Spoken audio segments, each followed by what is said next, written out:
are ready to go. All right, so hi everyone. So on behalf of neuroeducator Yancy and myself, neuroeducator Shirley Posey Jackson, we are super excited to say welcome to another professional development. So we NeuroAdvanced Academics, we're an academic firm that cultivates the innate genius in children by using neuroscience practices.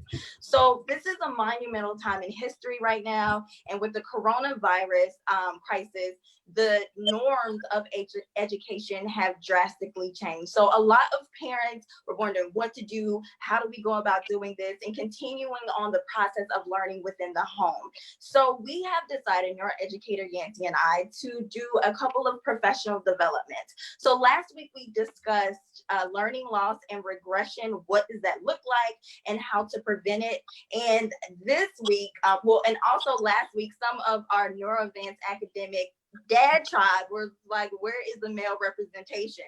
So this week we are coming to you all with a very special professional development, educating boys relational strategies on academic engagement. And we are so honored and so thrilled because we have an all-star group of experts with us on tonight, and they are going to do an incredible job. I'm so looking forward to this discussion. So neuroeducator Yancy is going to start off by introducing our expert all-star panel with us tonight.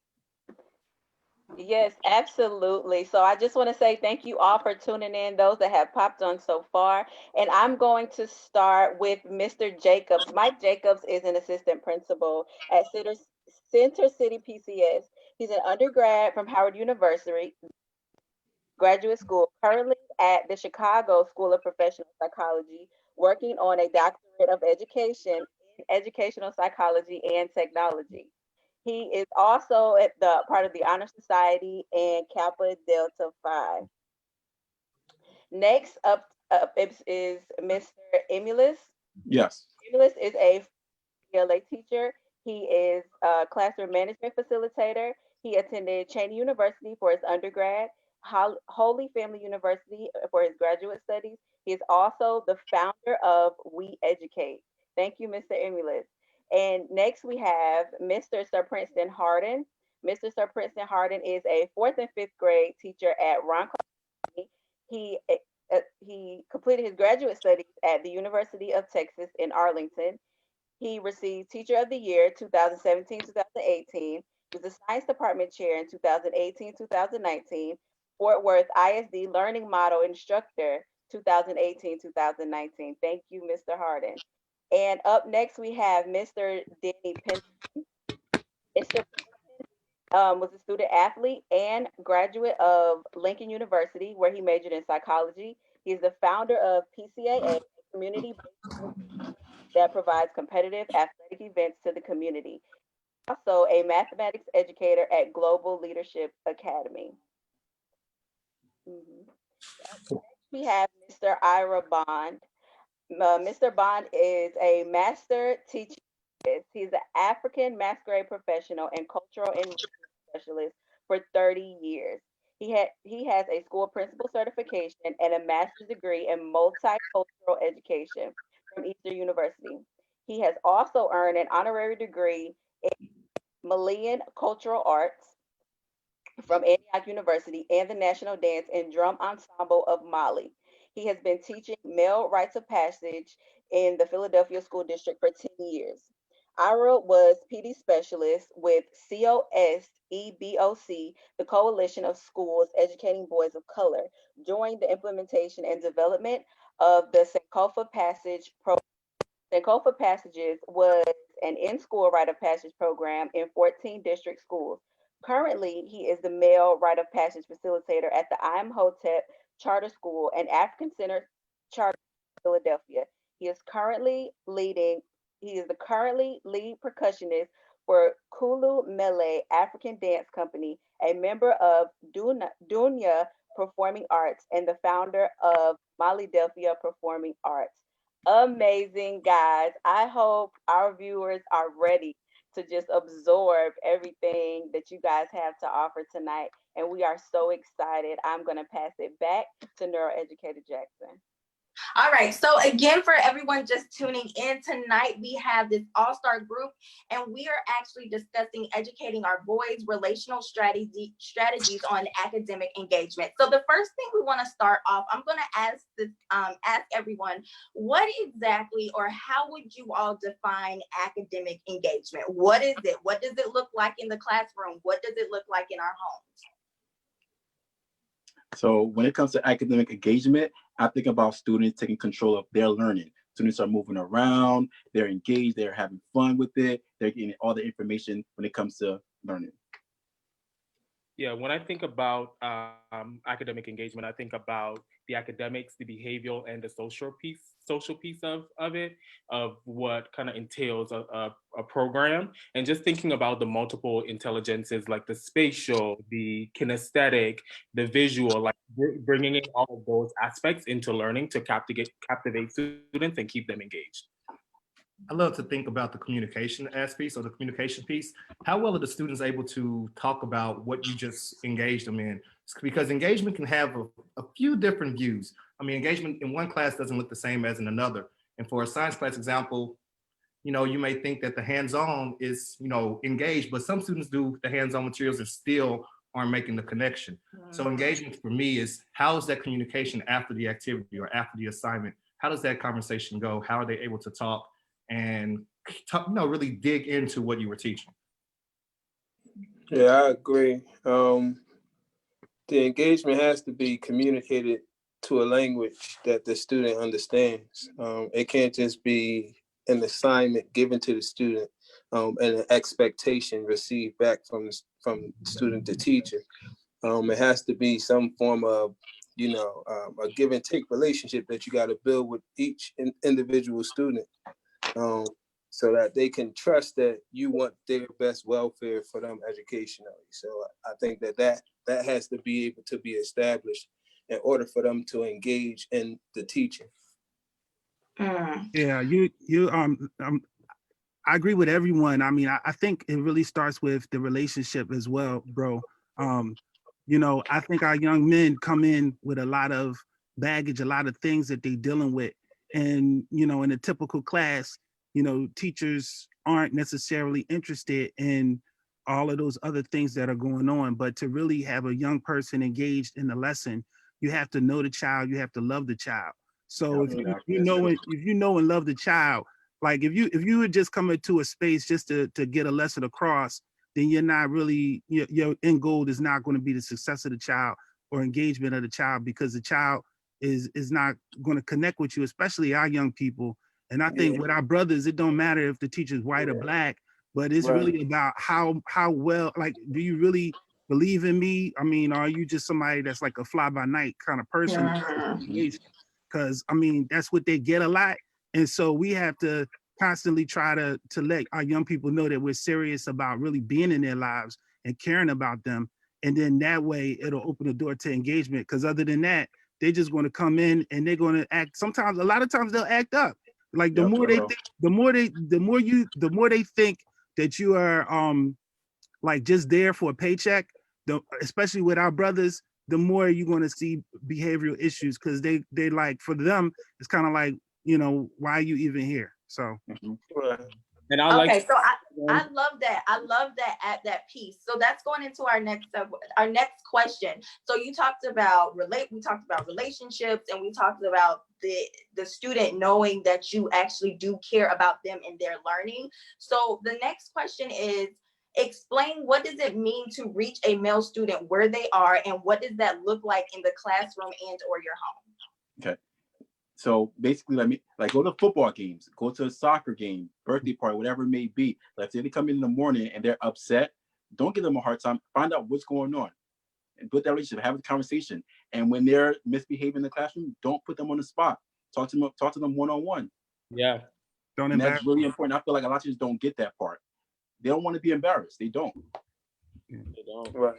And it also looks like just kind of accepting them for who they are and what they bring to the table, and not always wanting to put them down because of where they come from.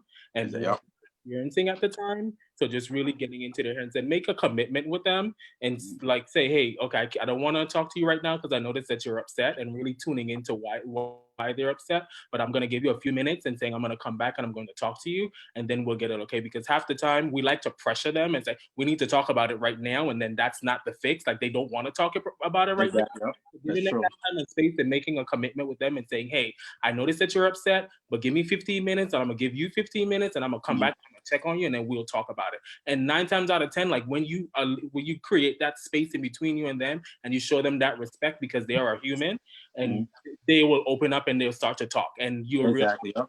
what the problem is. Agreed. I totally And, agree. and right, another thing to add on top of that is males, we don't process our emotions as fast as people want them to. So a great way to really kind of calm us down is a real simple trick, water. Would you like some water? Give them something to kind of get their brains thinking. My coworker, Troy Kemp, talks about this all the time. And when you try it, it actually works. So you give them the water, they're able to kind of calms down. Instead of having a face-to-face interaction, sit beside them. And see, once you start sitting beside them, you take that conflict out of whatever the battle is.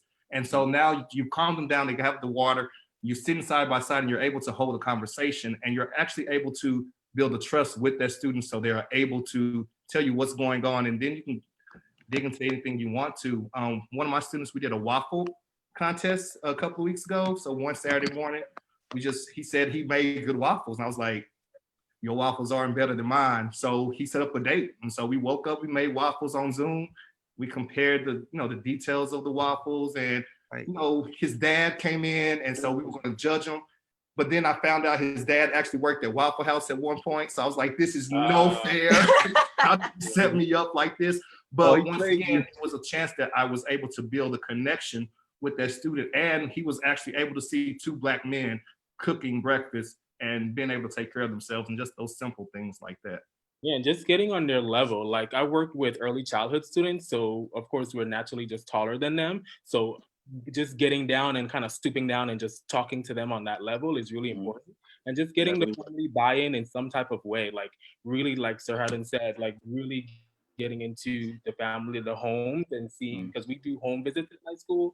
But one of the things is kind of like going to the home, kind of seeing, or the community. It doesn't have to be their home because they don't always want people in their houses. So just figuring out what is best for them, and just kind of meeting with them on an even playing field so that you can start developing that relationship. So I think that a lot of our young men, a lot of what they're struggling with when they walk into a classroom comes from trauma, and trauma that actually exists, outside of the classroom. So one of the things that I've come to realize is that a lot of times when if you find like jokers, like real jokers, like that's the way of finding what we call ma'at, which is balance. Because at home and outside of the school is traumatic. So in the school, they're trying to create a space where they can like just have fun and laugh, and they don't really see the value of education at that moment. So what I've done is like, with that relationship, we talk about trauma, like through rights, we talk about it and we process it. So as we are processing it, it forces them to be a little bit more serious, and then also to connect on a higher level to why they're there, and the importance of education. So that's like with high school students. I mean, I know, I heard some brothers dealing with elementary, but even at the high school level, the young brothers, they don't really, a lot of them don't know how to articulate their feelings, or really talk about, like, if it's, because I mean, we had a lot of unforeseen murders and things like that happen, and those kids carry that stuff, like they carry it, and they're trying to process it. So I mean, I'm just of the idea that in order to really help our kids, we got to know our kids. If we want to really be realistic about the fact that we want to teach them, then you can't teach them without having that kind of exactly, bro. You get it. Yeah. That is awesome. So just to bring all that in, recap. So we want to ensure that first of all, we're not embarrassing our boys. We want to accept that's a big for one. who they are. Yeah, don't embarrass them. Encourage them to be who they are. We want to make the commitment to them and be genuine with that commitment, and not just throwing our words out there with no Yeah. things. What I would say too, I mean, I don't want to, but a lot of times what adults, and I've seen teachers do it, is they get sarcastic with children. Yes, exactly. You would think that they School. don't do it, but they get sarcastic. They'll say slick stuff, or they'll say things. And yeah, our children might not be able to articulate the same level of sarcasm back, but believe me, they know. They do. They know what's Yeah. going on, and they They know take you notes. yeah, and and if it's a test, between, not really a test, but if it's going to be like a confrontational debate going on, they're going to try their best to win, and Right. the support.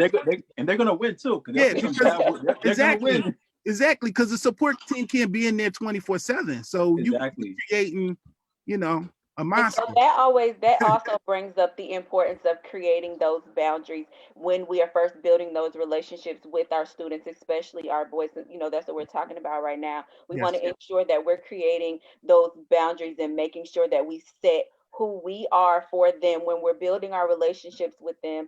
And so that way we're intentional about what we're doing in the relationships with them, so they know how to approach us and we are able to approach them the same way, both respectful. And that way, when we do approach them in a certain manner, they're able to receive us and not just, oh, are you being real? Are you being honest? Are you being genuine? They don't have to question our motives, that they know, because right up front, out the door, we're allowing them to understand. And also, we want to ensure that we are giving them the language. We mentioned in our last discussion that we set examples, that we be the examples for our children, so that way we model the behaviors that we want them to show.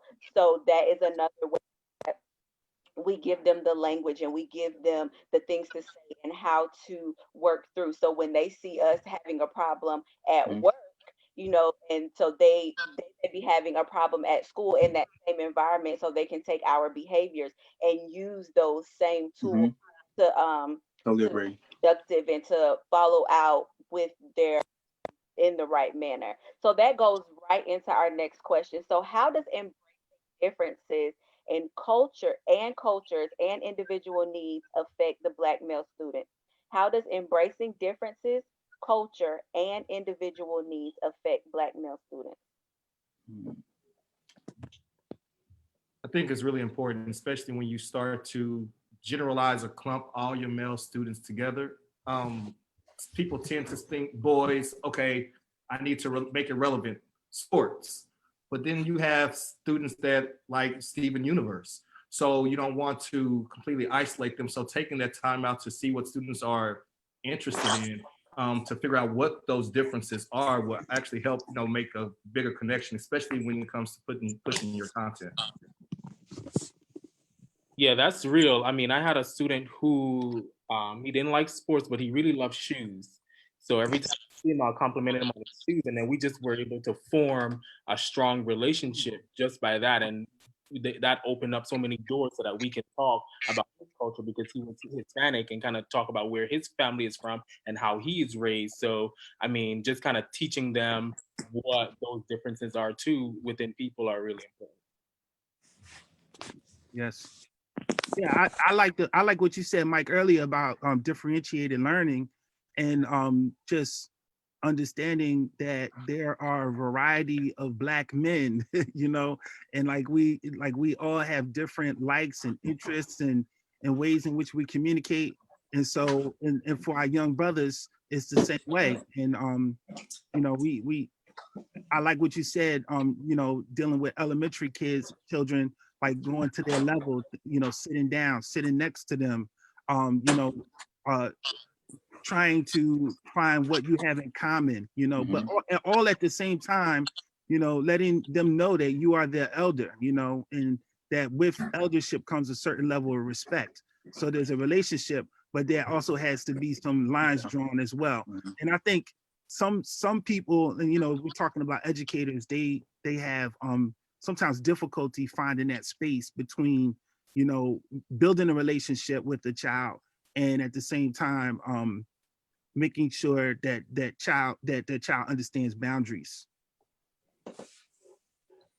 Yeah, but that's the part that makes it very interesting, especially when you have students that you are maybe the only black male teacher that they see, or the black male that's in their life. So they're depending on you, and whatever feedback you give them, they're gonna like start in their brain. Okay, so this is what black men, grown men do. So if you're sarcastic, you're making them think, okay, well, black men are sarcastic. They're gonna blow me off, or they're gonna say something but not follow up. So what you said here is very, very true. And just kind of modeling for them what that expectation looks like and what it is. Because I remember one specific time that there was a breakdown with a student and I acted out of character, and I had to go back and apologize to him, and just showing that men can apologize, right? We can make mistakes and we can apologize about it and kind of fix it and move on. And that was a big relationship. Yeah.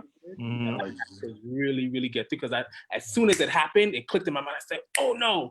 So then I had to go back and fix it and and it was hard kind of developing that relationship, because they had already, once he saw how I reacted and responded, he was like, wait a minute, this is not what you tell me. So my words and my actions didn't match up. So I had to go back and apologize. And it was a real moment, and it was a real conversation that we had to have. And he told me, he was like, I didn't know that you could act like that. And I wasn't expecting that from you. And I said, you know what, we make mistakes, and we can apologize about it. And sometimes those mistakes cause us to have bigger consequences, right? And teaching them what those are, because now I have a boss and I have to report to her. So kind of bring him into that conversation as well, so that he understands that, yeah, there are consequences for my actions. So just, if you don't get to do that just because you see me doing that, because, there are consequences for that too. So just kind of really having those deep conversations so that they understand, and, letting them know we can apologize and we can try to make things right. Okay, so speaking of modeling, I think that's perfect. Okay, so with going into speaking about modeling, right? How does the absence and presence of a male role model affect the level and interest in learning and academic success?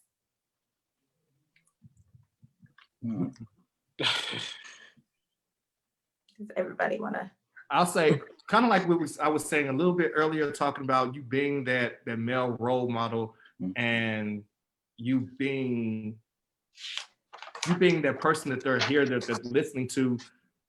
When they don't have a parent or a black male role model in their life, it's like you're taking on a very serious role that you really need to take seriously, and you have to play that role. Like teachers, we wear so many different hats, you know what I mean? But when they don't have that black parent, that black male role model in their house, or someone for them to look forward to, and they're looking at you, you do have a lot to make sure that what you're wearing is appropriate. Like Mike said earlier, you have to apologize if you do something wrong, because even if you give out wrong content, people, period, I'm not going to just say children, but people, period, can appreciate when you can admit that you were wrong, or that you said something wrong, or you did something wrong, and it gains you a lot of respect, and that also helps them to change their perspective of what a black man is supposed to be. Exactly.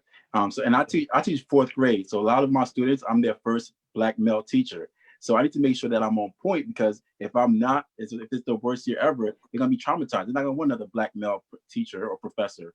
So that's why I make sure I always model the positive behavior, because trust me, at times I want to go off on students, but I'm like, no, I can't do that, because it's letting them know that it's okay to go off when things don't go right. And I'm very big on social emotional learning, so I teach lessons every day, because I feel like our students really need that social emotional learning.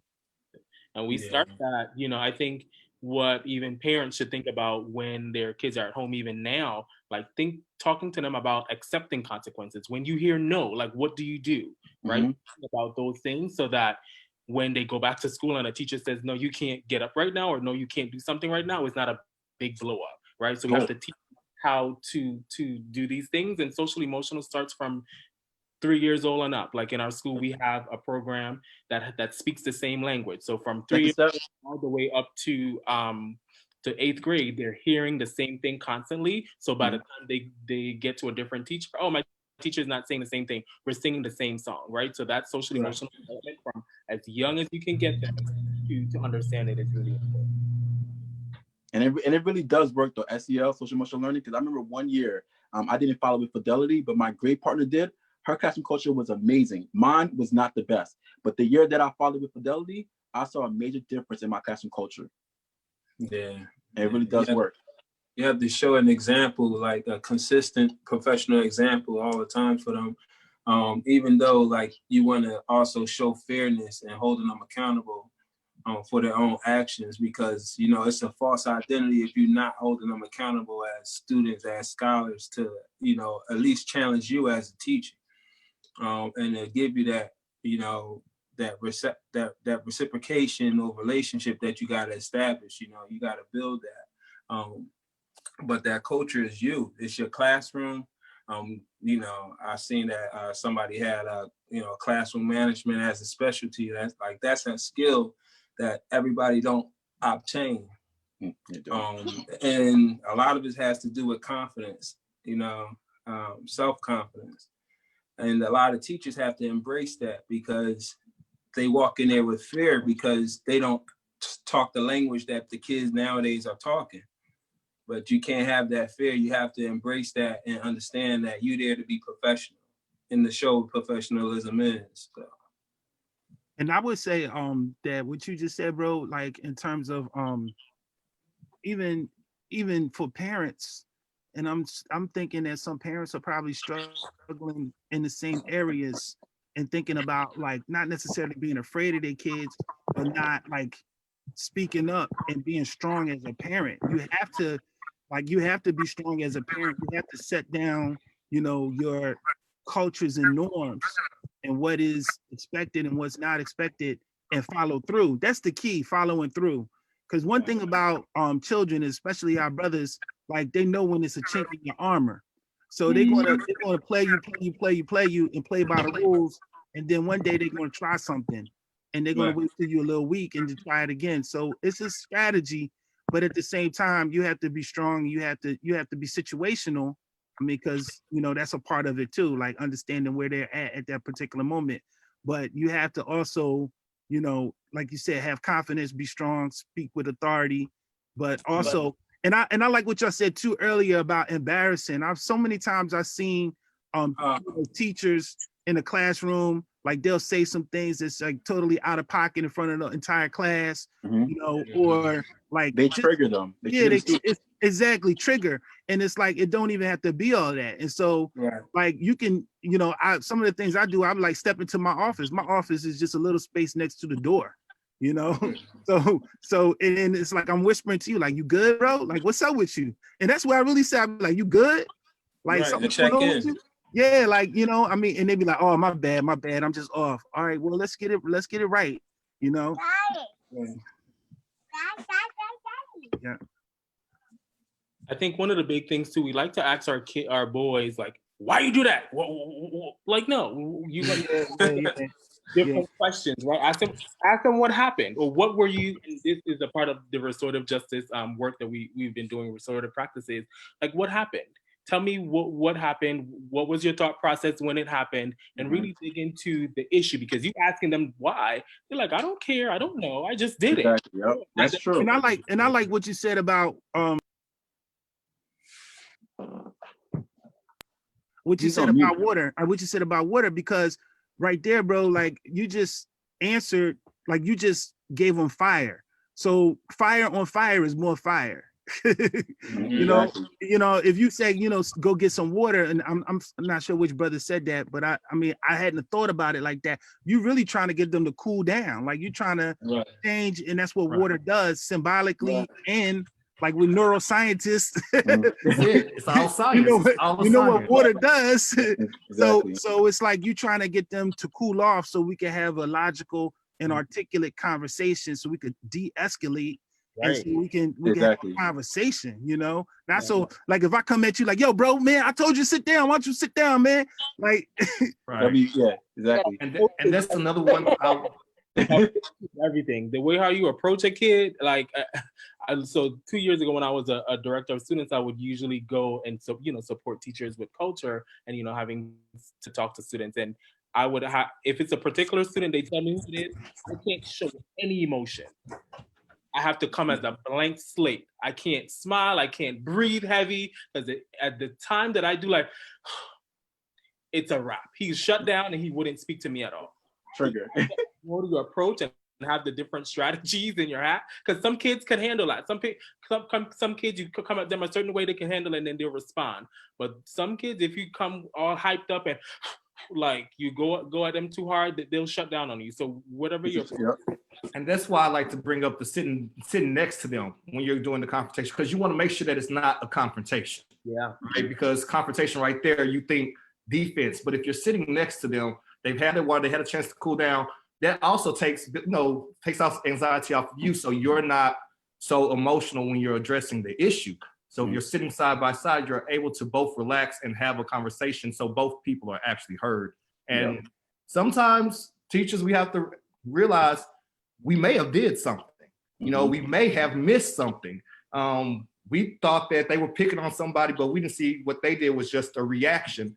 And in class, sometimes it's moving so fast, you don't stop to think, well, maybe I didn't see the whole situation. Exactly. So as we model behaviors, we want to ensure that we're able to reflect on our own behaviors. So that way we know we're aware of what we're doing. We're aware of what we're presenting to our students. We want to ensure that we're aware of what their triggers may be. Over the term of a school year, we spend so much time with our students that it's important that we take that time to learn them. A lot of times that, may be difficult, it may pose itself as difficult with the load that teachers have, but we do want to ensure that we do take the time to try to do our best to get to know our students personally. So that way, when things do happen, it's like that, it's not so much of a panic. You're able to stay calm and to recognize what's going on and to address it in a positive manner, whether that's off to the side and making sure we're not embarrassing them, or whether that's taking them in another room and offering defueling the fire, offering them something, sitting next to them and just having that moment to talk, or whether it's giving them a few minutes to just breathe and addressing it when they're able to do that, and helping them, giving them the language to do that. One of our listeners posed a question, and it kind of goes hand in hand with our next question. I see Mr. Hardy, you did have a question, and I'll allow you to say that in just a second if you could. Okay. So actually, I'll go ahead and let you say, because I don't want you to forget.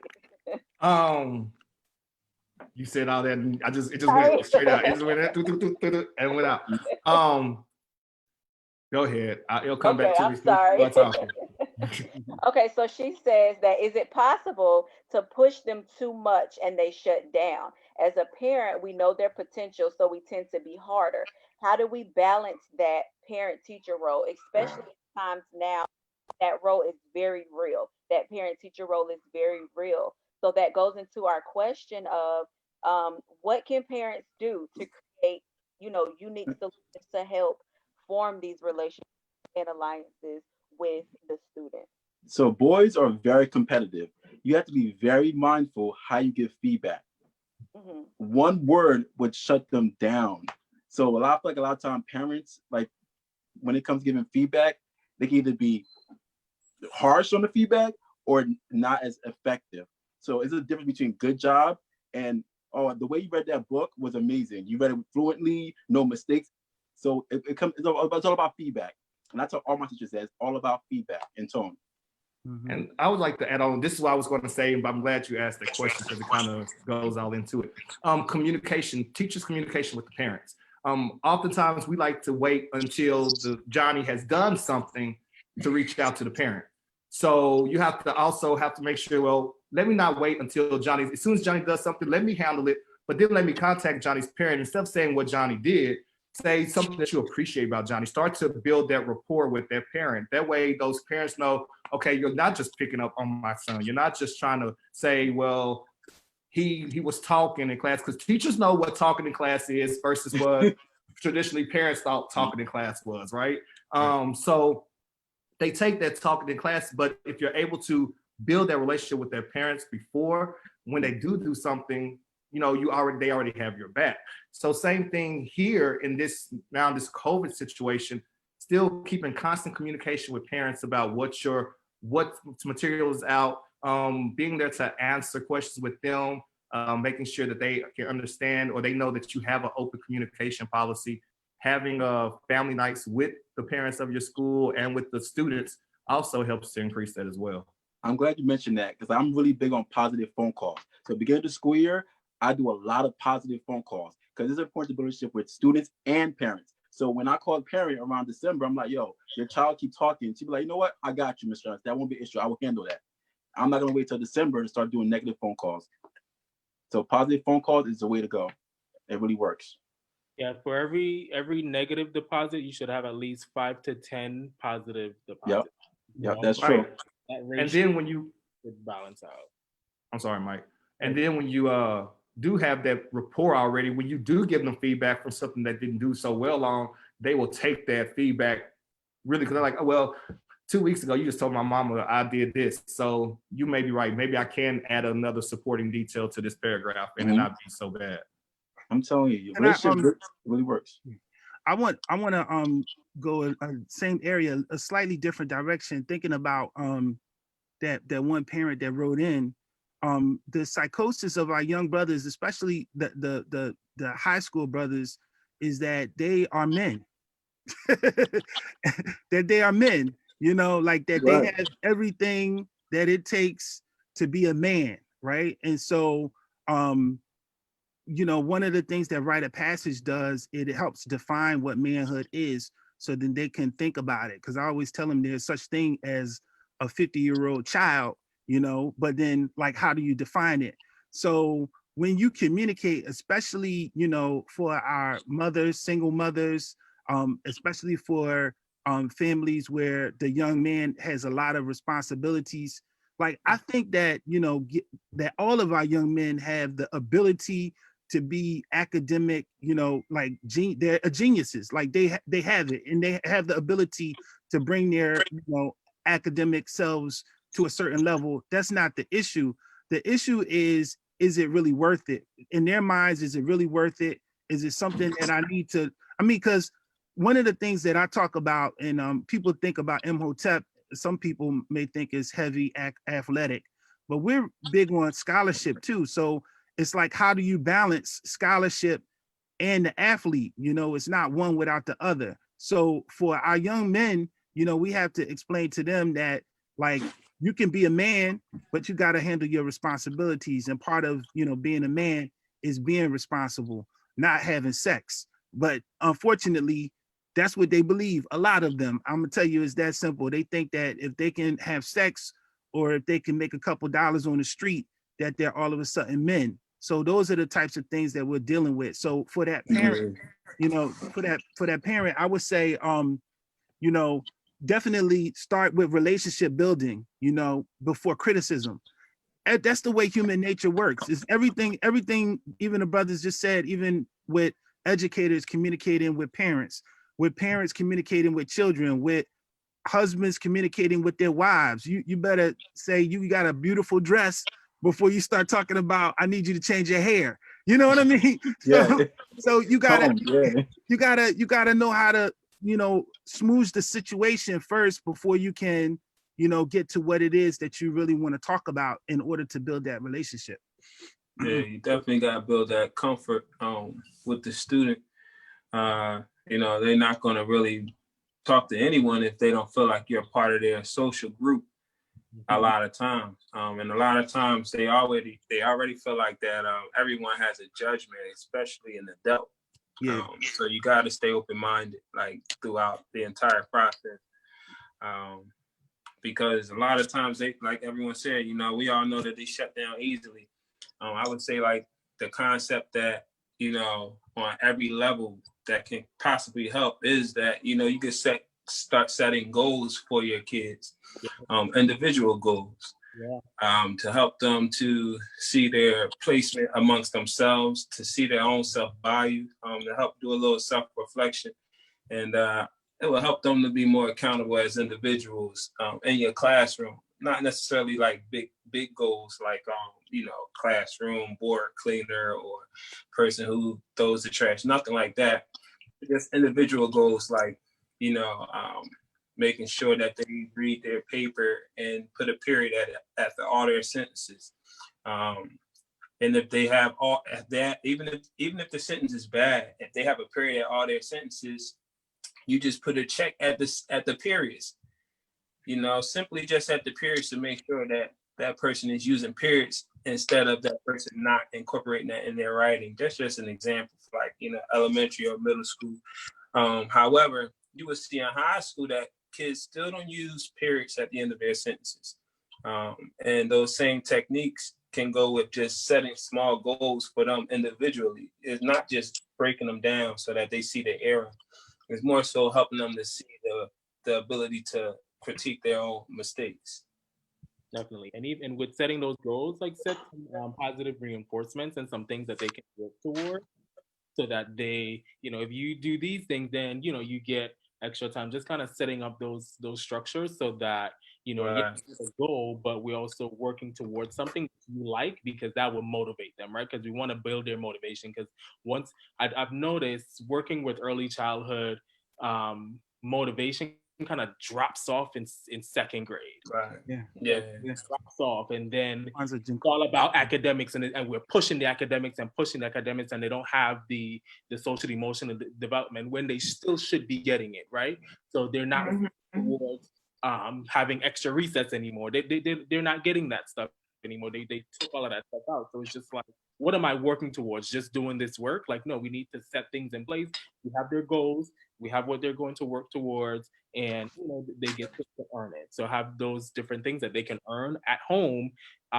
You get extra, you're not going outside right now, but you get extra game time, or you get to stay up 10 minutes later, right? So setting up those things so that they can work towards them, and really having a system for it and being consistent. Because if you kind of fall off, like, oh well, I don't have to do that now, so you have to be really consistent with when you start something. Mhm.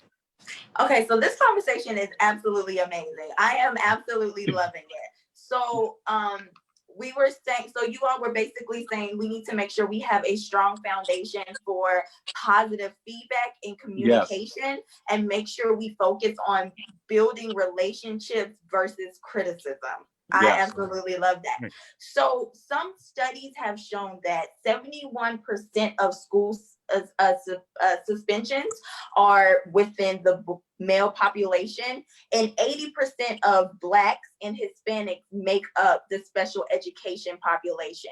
So how can we work to change this narrative?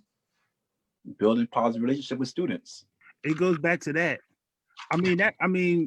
That's where it is. It's not that they can't achieve. Mm-hmm. They could do it. Yep. Yeah, they can do it. It's that they can achieve, but again, there's no real in their mindset. So like, and we talked about role models. Like, I definitely think that role models are important. There is something to be said about like having a strong Black man in front of in front of a young Black boy, and that's not to say that others can't make an impact. But what I would say is that there, for like, even if you have children, when you have small children, you see how they emulate, you see how they try to do everything that you do, and the idea is that when they look at, when young boys look at men, when they look at, positive, strong Black men in their minds, they're like, okay, that could be me. That's what I would look like at that age, or that could potentially be me, or that's the idea. You don't want them in a lot of times, our young brothers, they're looking at their elder peers in the streets as a reality to what they may look like at 40 or 45 or 50, in jail or dead. And so in their minds, for the brothers that's in the streets, and not all of them are, but for the brothers that are in the streets, that's their reality. So that's what they kind of live up in that space.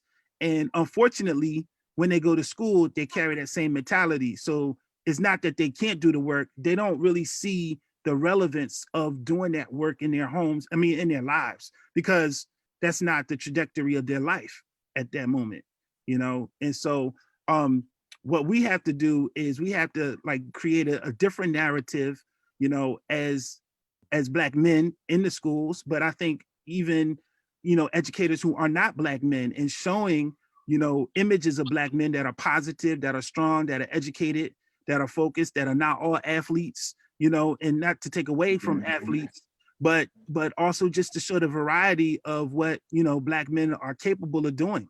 You know, it has to happen. Yeah, we really have to blow up, and I'm gonna use that term, just kind of blow up the classroom, because quite frankly, our boys are not gonna always see people that look like us, right?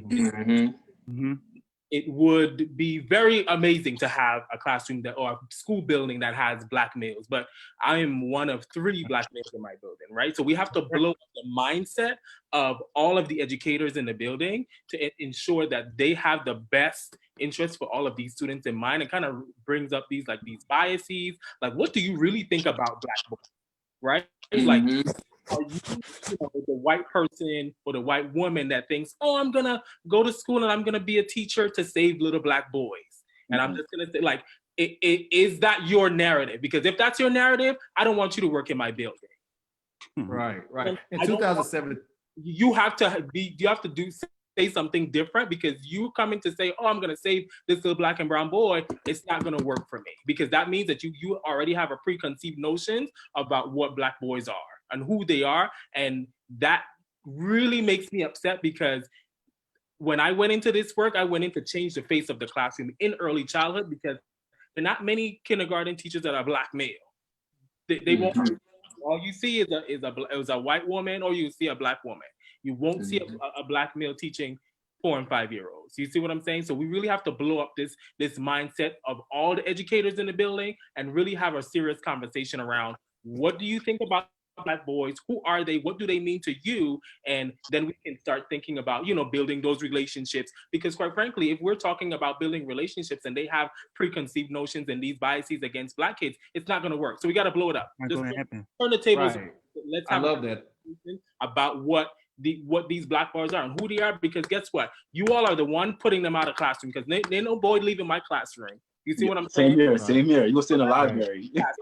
In 2017, the NAACP actually did a whole article on implicit biases. So what they did was they got 2 different groups of teachers. So they had 2 different groups of teachers, and they had a list of infractions that this student did.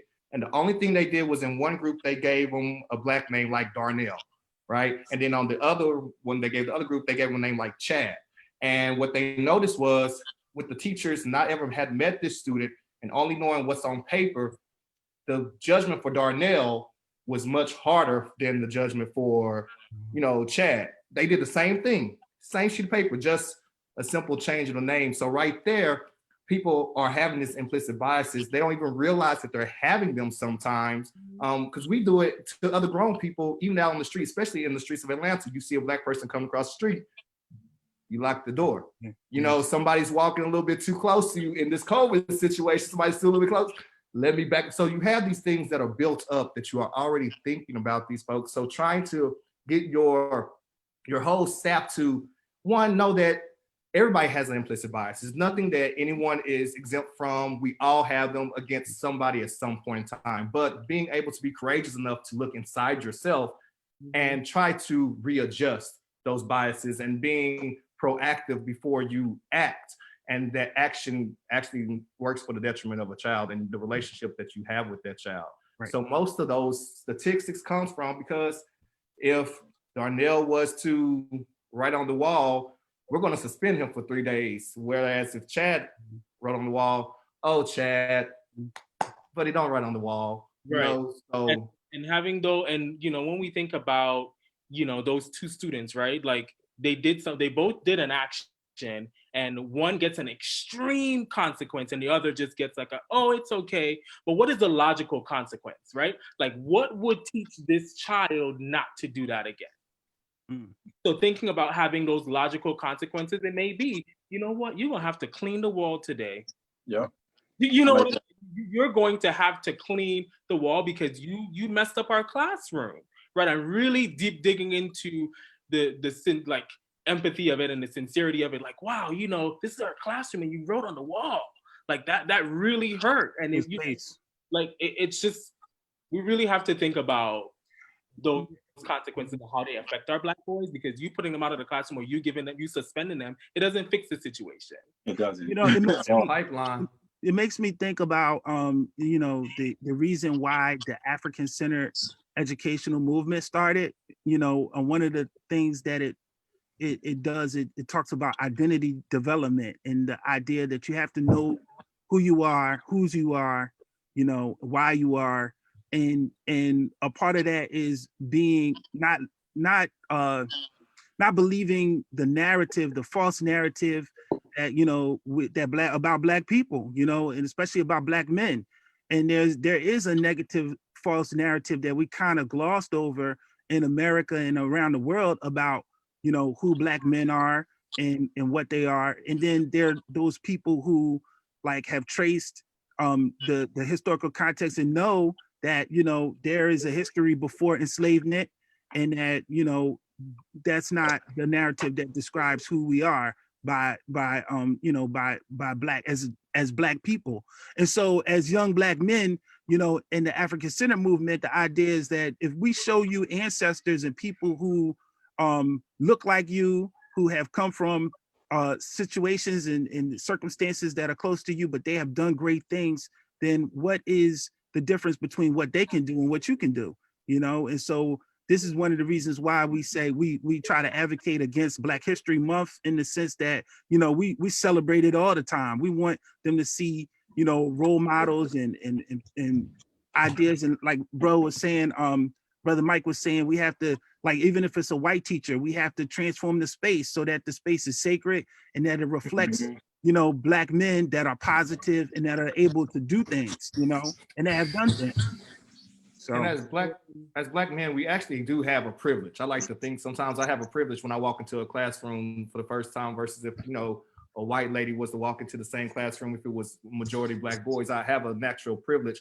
But Ta-Nehisi Coates wrote in his book Between the World and Me, he talked about how black boys are constantly, they're protecting their body, right? So what they face on the outside world, what they face when they're walking to school is much different than the environment they are in school. And so to go in school and then be hit with some of the same negativity, it's definitely not going to help them grow. It's definitely not going to help build their relationship or take that prison to pipeline mentality. It's not going to take it away. And I think for the parents, the aspect of the parents, just kind of, if you, I urge parents to be an active participant in the school, right? Bring back the parent teacher committee.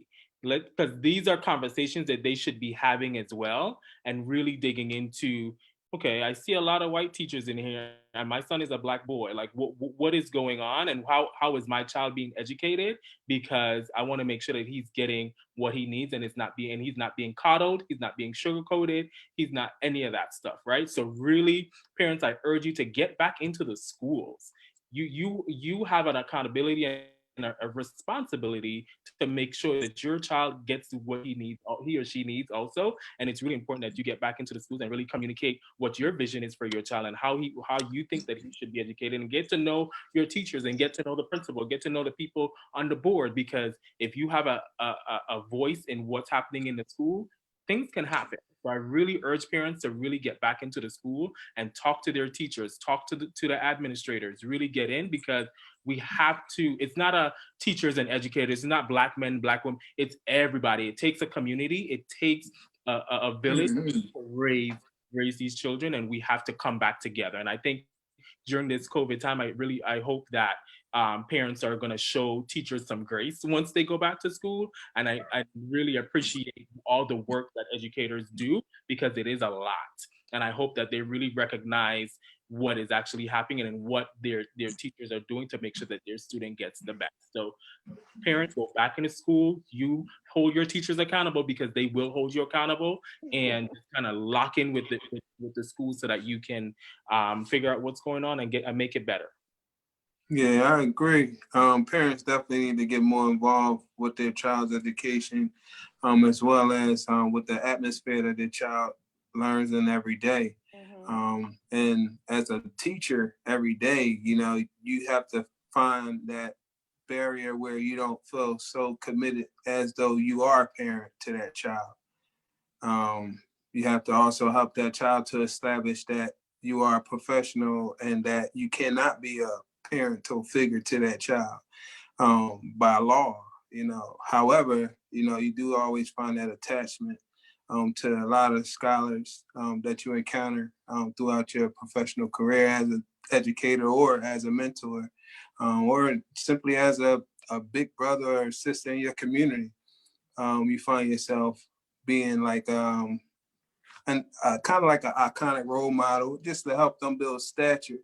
And you can't expect a thank you at every time that they kind of use you as an enhancement to better themselves, but at the same time, you want to always be appreciative that they use you, because they could have used somebody out in the streets. They could have used somebody else to, take their negativity and mold it into their own personality. So I think that also ties in with just building their image up. You have to help them to build an identity for themselves to feel value. A lot of them feel insecure as they walk out the door. I know our brother said that earlier, but a lot of them feel insecure as soon as they walk out the door, even at their own home. So it never stops, and that goes for both males and females. But you always got to make sure that you help them to establish respect for themselves. Mm-hmm. Absolutely. So we want to continue to foster parent-teacher relationships that will build student confidence in the classroom. For one thing, they know they have that support system both in the classroom and at home, and that will in turn show itself through their grades, through their academics, through the way that they're learning, through the way that they interact in the classroom. So we definitely want to ensure that we are fostering the parent-teacher relationships. Parents, these are our educators in our school systems. So listen to them, listen to it. And even on our last panel, they said the exact same thing. Parents, the teachers need you. They need you more than you think. One of our viewers said, they need you more than you think. So be involved. Just show up when you can. Educators understand that parents have jobs and different things of that nature, but show up when you can. When you can't, reach out with a phone call, an email, something, just to let them know that, hey, I'm here, I support my child, what can I do? And it may not be a whole lot other than just when your child is at home, just support what the teacher is doing in the classroom. Let them know that you have the teachers back in the classroom, and that in having the teachers back in the classroom does not mean the absence of supporting your child. It's a team effort, and it's everybody works together for the benefit of the child. So our last question, and I really hate to end, but our last question is, so as educators, what do you say to parents? I want us to think of different types of models of the home, whether it be a two-parent household, single family household, grandparents raising the children in your raising your students. However it looks, there are so many different ways that it can look. What do you say to these parents that have now been thrown the life of being in charge, literally in charge of their children's education? So many parents are out there with nothing, with no technology, with no worksheets, with nothing. And maybe even the teachers aren't reaching out, or they don't have a way to reach out for whatever reason. What do you parents that are just like, I don't know what to do? I would always say start off with a schedule. All children like consistency, no matter. Sometimes I notice the meanest teachers, the kids just love them because they're consistent. So making a daily schedule that the kid can kind of maneuver around. Also, make sure that you have grace within that period for the teacher, for your student, for yourself, because some people are so hard on themselves, saying, "Well, I can't do this, and this is too much." Chill out. It'll be okay. Reading is always a good option. Corey Collins is a great coworker of mine. He always talking about finding the interest of the kid and letting them read on that interest. If your son likes to read car magazines, magazines have words. Words require reading. When they're interested in it, the information will soak in, and they are actually going to learn something. So allow them, even if it's just a little time, to read, but setting up a schedule, seeing what you can do as far as if there's limited technology, what books do we have around the house? on our phones, Amazon. There are lots of resources that we have online that give you articles for your students to read. PBS is a good one that you can use. News ELA is also a very great one that you can go on and you can look at, because a lot of these platforms are giving away their services during this time. For free. So if they don't have a lot of technology, maybe they only have one laptop or maybe they only have one computer, setting up a schedule that allows their child the time to, one, read, to get into some of those websites and look around. Even Netflix has some great National Geographic documentaries that I find myself watching. And Disney Plus, don't sleep on Disney Plus. They also have great just videos, if that's all the child has, but also get them something to read. But a schedule is definitely the first thing that I would do. Yeah. Definitely tag on to Grace. Personal story from my school, this even just last week, a parent called me and said my daughter is really stressed and we're trying to figure out what to do. And I said to her, I said, you just got to give her some grace, give her some, it's a lot because we gave distance learning packets. So we have to show them some grace. If she can't do it all at one time, it's okay. Just do the best that you can. You're not going to do it all at one time and kind of figure it all at one time. As educators, we didn't know it all. We didn't have it all at the moment. To give yourself and give the student some grace, because it's going to be a learning process. And also just tag into some resources. I think Get Epic is really good because you can have the book read to the child and they can read along with it. So that's a really good one. I agree with getting onto a schedule and just being consistent with that. You have a schedule when you wake up, when you read, when you do this, when you do like your math, whatever. And just try to reach out to someone to help. If they're not reaching out to you, you be that person to reach out and say, I need some support, or I'm looking for this, or do you have any resources? And you know what? YouTube is great. Yeah, YouTube. They can, and the kids are familiar with YouTube. So use YouTube to your advantage and think about like movement breaks. They have songs that they can do movement breaks so that they're not always just kind of working. So think about when you're putting that into your schedule. So look up little songs that they can dance to, do some wiggles, and then go back to working, like do some brain breaks so that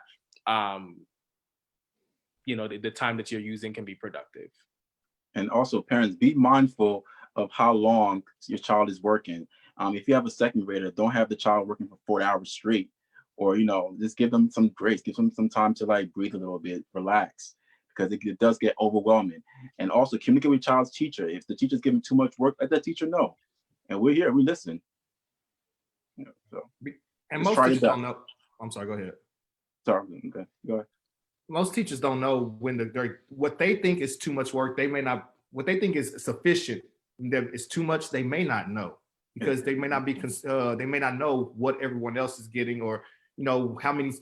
For example, if you have 4 kids in the house, and I gave one student, a 2-page essay, and I gave him 2 weeks, I may think that's enough time. Well, it's just 2 pages, it's 2 weeks. But you have 4 kids, you have to help get all those assignments for. So you have to really take into account what those parents are having to go through, and making sure that we are able to keep that line of communication open, whether it's via FaceTime, whether you do a Zoom meeting, whether I know we have our counselor actually has hours where our parents can come together. They call it a happy hour, but they get together and they get on the Zoom and they talk. They're able to say, okay, these are the frustrations I have, and this is what I'm liking, this is what's going well. And that way we can make adjustments as a staff when we give them extra work for the next week, or work for the next week. Perfect. So I would say for parents, the first thing that I would do is, if you don't have a relationship with your child, like try to build a relationship, try to talk with them, try to communicate. And even if it's small at first, like I don't even know what movie, like don't just let them go to their room and you don't see them for days, try to, and I'm thinking, like, my mindset right now is high school students. So I know high school kids, if you're not talking to them, they'll be in the bed all the day, they'll be playing video games, they'll be doing something so that their world is separated from your world. So you have to start doing things that can connect them to your world so that you can create a relationship, because you can't just barge in their room and say, do your schoolwork.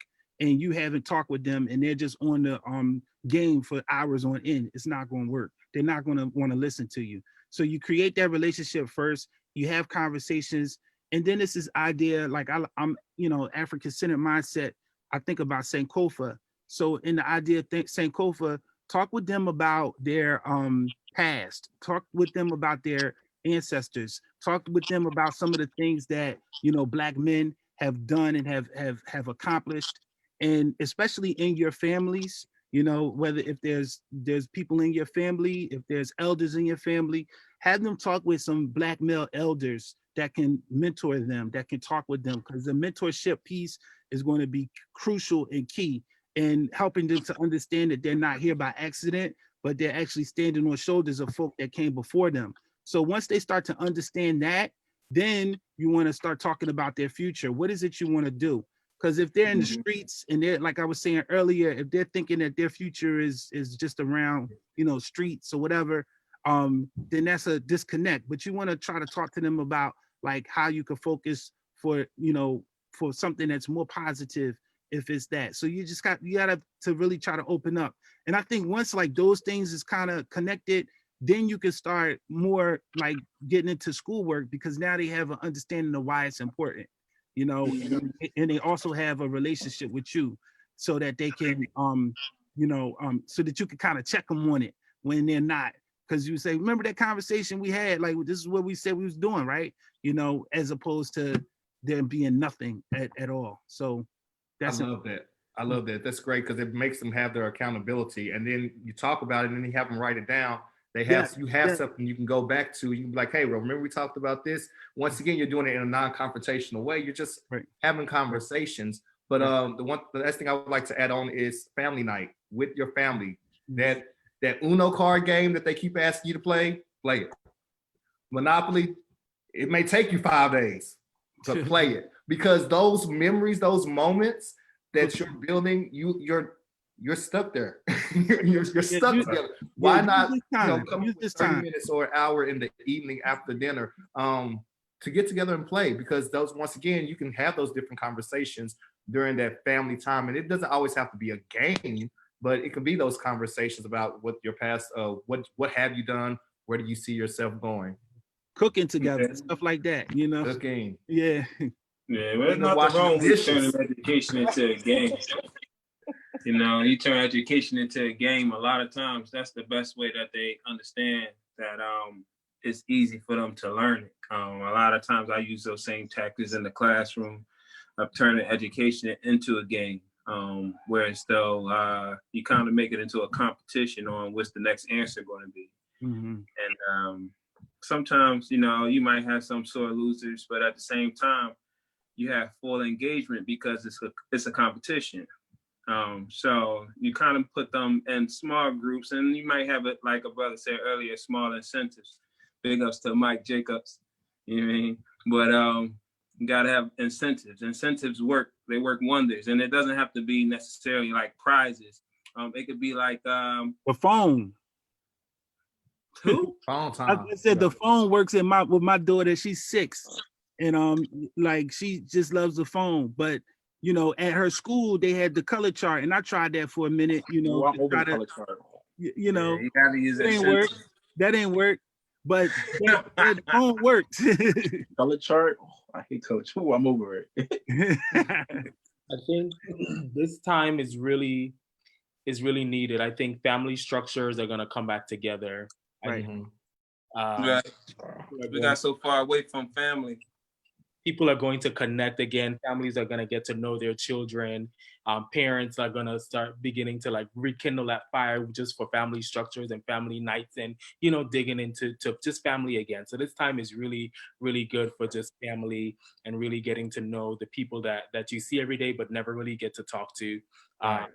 And I think it's really important that they dig in and kind of figure out and take those risks. Ask your children those hard questions, right? Like, just figure out what's in their head and how you can better communicate with them, because you may have done something that they're still holding on to that they don't know how to verbalize, and they don't want to tell you because they're still mad at you, right? So kind of dig in and try to get in their heads and know what is preventing them from building that relationship, because then once you blow that up and once you start to break down those walls, you get to really get to the root of the heart and what they want to, because they want to love you and they care, they want to please you. You know, kids want to please their parents, they want to make them happy.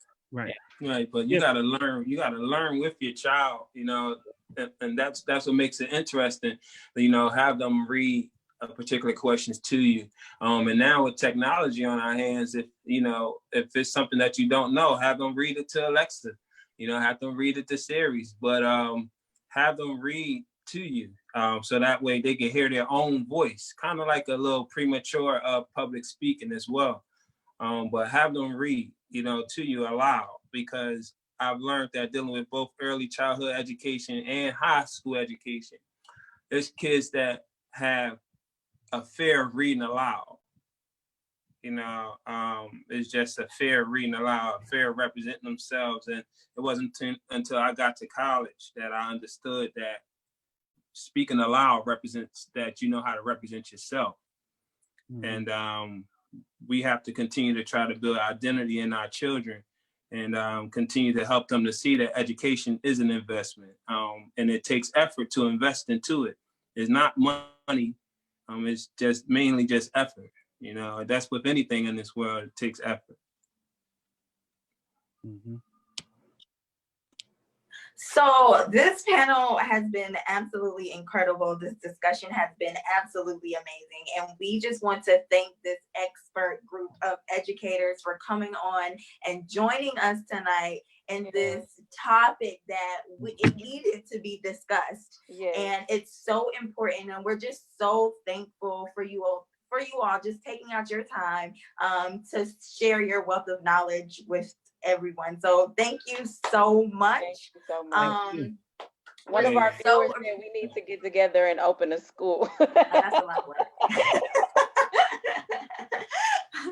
So thank you all so much. And that concludes our panel for tonight. Thank you all again. If anyone has any questions, I was trying to scan to see if anyone had any questions. I didn't see anything, but everyone else, the viewers, are so appreciative of all of your knowledge.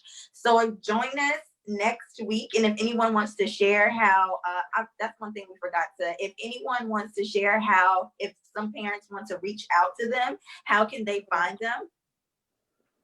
On Instagram, my name is @SirHarden, CerHarden. And Facebook is the same thing, but I never check Facebook. I do both. Ira Bond, you can look up Ira, IRA, Bond, BOND.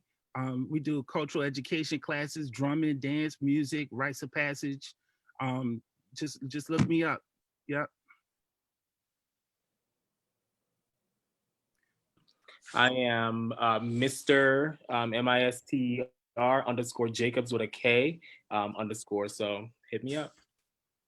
My name is Wes Smith Emelis on Facebook, and I also have an Instagram. We _educate.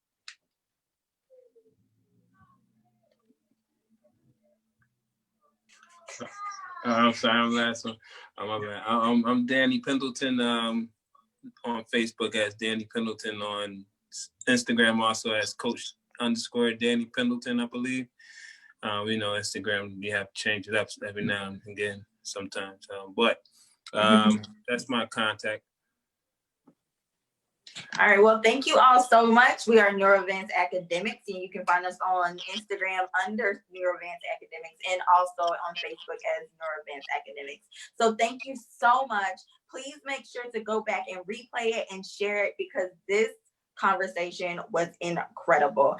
So thank you all so much again to our panel, and everyone have an amazing and safe night. Bye. Peace. Good job, y'all. Have a good one. Take care.